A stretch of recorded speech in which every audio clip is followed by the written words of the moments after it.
Bonjour à toutes et à tous, je m'appelle Jérôme Souchet. Pour ceux qui ne me connaissent pas, je suis coach de vie en développement personnel et psychopraticien en thérapie individuelle et en thérapie de couple. Donc ma fonction c'est vous accompagner dans des difficultés de vie, que ce soit de la timidité, des complexes, des comportements récurrents, un certain nombre d'erreurs qui peuvent être commises dans la vie et qui engendrent des problèmes bien évidemment. Et ces problèmes ne vont pas se résoudre tout seuls. Et je vous accompagne donc soit en coaching, soit en thérapie. Je fais aussi des hybridations des deux, ce qui permet d'aller beaucoup plus vite et d'avoir des résultats beaucoup plus probants. Et le thème d'aujourd'hui, donc, alors je consulte en visio par ordinateur interposé ou en présentiel. Le thème d'aujourd'hui, je le trouvais intéressant, je tenais à le faire, c'est pourquoi une relation peut-elle s'arrêter prématurément. Ces années 2020-2010, même depuis les années 2000, il y a énormément de séparations, parfois pour des détails. On n'est plus dans la construction, dans la volonté de créer un couple, comme dans ces années, alors je ne veux pas faire rabat-joie, mais les années 70-80, il y avait peut-être une plus grande volonté, peut-être une envie vraiment de construire une famille, de construire une maison, d'établir une vraie vie, voilà, une vraie vie soudée avec quelqu'un qu'on aime, avec quelqu'un avec qui on va bien s'entendre, faire des enfants, etc. Maintenant, la relation a complètement changé. Les réseaux sociaux ont fait beaucoup de dégâts, les sites de rencontres en ont fait leur part aussi. Et puis, cette espèce de consommation de la relation qui est devenue un petit peu usuelle. C'est-à-dire que même si on s'entend bien avec notre partenaire, eh bien, une relation peut partir en vrille pour parfois quelques détails.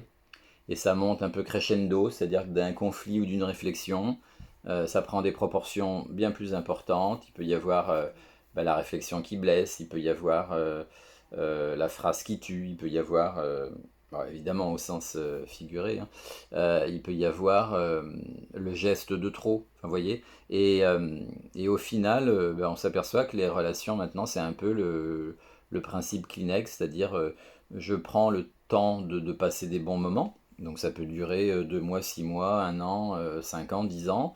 Et puis à partir du moment où ça commence à se dégrader, que la routine se met en place, qu'il y a une espèce de lassitude, qu'on n'a plus forcément la motivation, que bon, les efforts pour continuer ont un peu disparu. Alors, je précise aussi que je ne considère pas que dans un couple, il y a des efforts à faire pour que ça fonctionne, ni des concessions d'ailleurs. Quand deux personnes s'aiment vraiment, quand elles s'estiment suffisamment, quand elles ont une vraie connaissance des valeurs de l'autre et de tous les points communs qu'il peut y avoir et de tout ce qui leur permet de vivre des bons moments, pardon, c'est les mouches.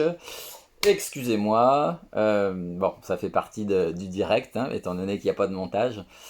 Je disais que le couple n'est plus fait pour durer longtemps. Et pourquoi est-ce que, pour un rien maintenant, on se sépare?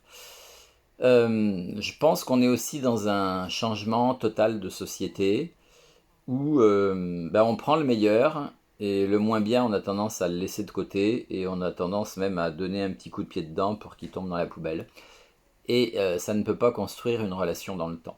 Une relation dans le temps, c'est accepter les défauts de l'autre, c'est accepter qu'il y ait un peu des vagues, hein, c'est-à-dire que de temps en temps, il y a vraiment du désir, et puis ça baisse, de temps en temps, il y a l'envie de faire des choses ensemble, et puis ça baisse, de temps en temps, il y a des problèmes à régler, donc on est moins en phase avec l'autre, on est moins disponible intellectuellement, psychologiquement, voilà, il y a des cycles, il se passe toutes sortes de choses. Il y a un phénomène d'énergie dans la vie, enfin, au niveau du fonctionnement de la Terre, qui est perturbant. Il y a la Lune, il y a, enfin, voilà, plein de facteurs qui font que une personne peut être aigrie, peut mal réagir. Et il y a surtout quelque chose à comprendre d'important, c'est que nous avons tous ce qu'on appelle les fameuses blessures de l'âme, qui sont la trahison, l'abandon, le rejet, l'humiliation et l'injustice. J'en ai parlé dans une récente vidéo. Et il y en a deux qui sont très très actives, c'est l'abandon et le rejet. L'abandon et le rejet, ça vient tout simplement, par exemple, vous êtes l'aîné, et bah, vous avez un petit frère ou une petite sœur qui arrive 3-4 ans plus tard. La place qu'on vous a accordée en tant qu'enfant principal, où les parents étaient tout ouïs, complètement disponibles pour vous, là il va falloir partager. Et cette notion de devoir partager, étant donné qu'elle arrive brutalement, que l'enfant n'est pas préparé, pas forcément, enfin même s'il le sait, on va avoir un nouveau bébé, tu vas avoir un petit frère ou une petite sœur, ça c'est une théorie, c'est un propos théorique. Mais dans la pratique, il y a du temps que les parents vont devoir retirer à l'enfant principal pour le consacrer à l'arrivée du second enfant. Et dans l'esprit du premier, ce manque de temps disponible, ce manque d'attention, ce manque de regard, ce manque de temps passé à jouer est vécu comme une blessure de l'abandon, comme une forme de rejet aussi, parce qu'il peut y avoir des réflexions faites, fous-nous la paix, il y a ton petit frère qui faut s'en occuper, t'es pas le centre du monde, etc. Des tas de petites réflexions comme ça qui construisent ce sentiment d'abandon et bah, il s'installe. Et dans une relation, quand on construit après un couple, le sentiment d'abandon, il reste. Et pour peu que vos parents, en plus, aient divorcé, pour peu qu'il y ait eu aussi le décès du père ou de la mère, enfin d'un de vos parents, ça va nourrir le sentiment d'abandon dans sa dramaturgie. Et c'est un peu comme un espèce de vase en fait qui va se remplir par strates. C'est-à-dire, ça peut être un sentiment d'abandon à petite échelle, puis il y a un événement qui arrive, une deuxième couche, un troisième événement et une autre couche, etc. Et au lieu d'avoir une petite épaisseur comme ça, bah, le sentiment d'abandon, vous voyez, il est épais comme ça. Et ce qui fait que quand vous allez rencontrer quelqu'un, et que vous êtes par exemple très attaché à cette personne, que la relation fonctionne bien, que vous êtes amoureux, il y aura toujours cette petite crainte sous-jacente que la personne peut vous quitter pour des tas de raisons qui ne sont pas forcément tout à fait justifiées. Ça peut être par exemple un problème sur un écart de sentiment, un problème sur un écart d'âge, un problème sur une différence de situation sociale, sur une différence de revenus, sur une famille par exemple plus dynamique d'un côté, moins dynamique de l'autre, donc l'association des deux est difficile à faire. Ça peut être quelqu'un qui a beaucoup plus d'amis, qui a plus de convivialité d'un côté, puis vous, vous êtes plus dans l'isolement, avec moins d'amis. Vous voyez, et toutes ces différences-là, elles créent des micro-risques d'interruption de relation. Et, et ça s'active parfois d'une manière subtile et parfois d'une manière brutale.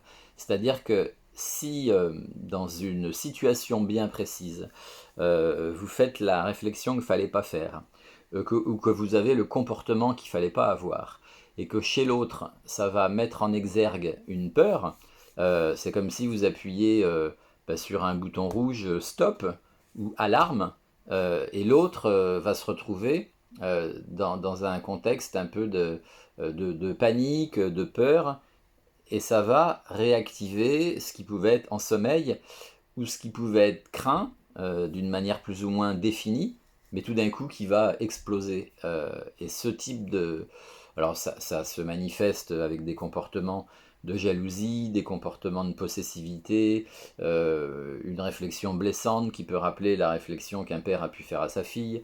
Mais tout ça c'est inconscient finalement, c'est des stockages d'informations qui sont passés dans l'oubli, mais dès que le mot revient, dès que le contexte se représente, hop, ça réactive le processus de peur.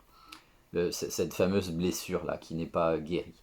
Et donc les relations, alors en plus du contexte où on a tendance à consommer puis à jeter quand ça ne va pas, c'est-à-dire on prend, on utilise, on consomme et puis au revoir. Voilà, c'est complètement nouveau, ça date d'une vingtaine d'années. Les réseaux sociaux ont tout aggravé, les sites de rencontres encore plus, hein, puisqu'il suffit de s'inscrire et puis hop, d'aller choisir. Alors c'est plus facile pour certains que pour d'autres, hein, ça dépend de la tête qu'on a sur la photo et puis de l'entraînement qu'on a aussi, hein, si on a l'habitude ou pas, quelle aisance on a là-dedans. Mais en tout cas, on n'est plus dans la construction d'une relation pour durer 25-30 ans. On est dans la construction d'une relation que pour les bons moments. Et c'est pour ça qu'il y a des tas de gens qui ne vivent plus ensemble, qui vivent chacun séparément. Et puis en plus c'est compliqué parce que qui va déménager, qui va quitter son travail, qui va prendre le risque d'aller vivre chez l'autre, à savoir qu'il faut jamais aller vivre chez quelqu'un, il faut reconstruire un nouveau lieu ensemble. On va pas vivre, on va pas prendre le relais de la vie de quelqu'un qui a des souvenirs, qui a eu un mari ou une femme dans cet habitat-là. Il faut reconstruire quelque chose. Donc avec les problèmes de logement euh, par rapport à l'offre et la demande, avec les problèmes de délocalisation, on peut être très bien, enfin on peut être très bien dans les Vosges et pas pouvoir aller vivre en Bretagne ou l'inverse. Et voilà, il faut vraiment s'aimer très très fort. Et pire encore quand c'est des cultures différentes, que vous avez une Brésilienne qui vient en France vivre avec un Auvergnat, ou l'inverse, l'Auvergnat qui va vivre au Brésil. Ou aux Galapagos, enfin bref, c'est très très compliqué. Il faut que l'amour soit vraiment très très fort. Et puis bon, ça veut dire quoi l'amour aussi? Qu'est-ce qui compose l'amour véritable? Je ferai une vidéo là-dessus dans quelques temps. Bon, j'espère avoir répondu à quelques-unes de vos interrogations. Si vous avez des questions, n'hésitez pas. Mettez un petit like, ça fait toujours plaisir. Partagez. Et puis, contactez-moi si vous voulez, il n'y a pas de souci. À très très bientôt. Je vous souhaite une belle journée.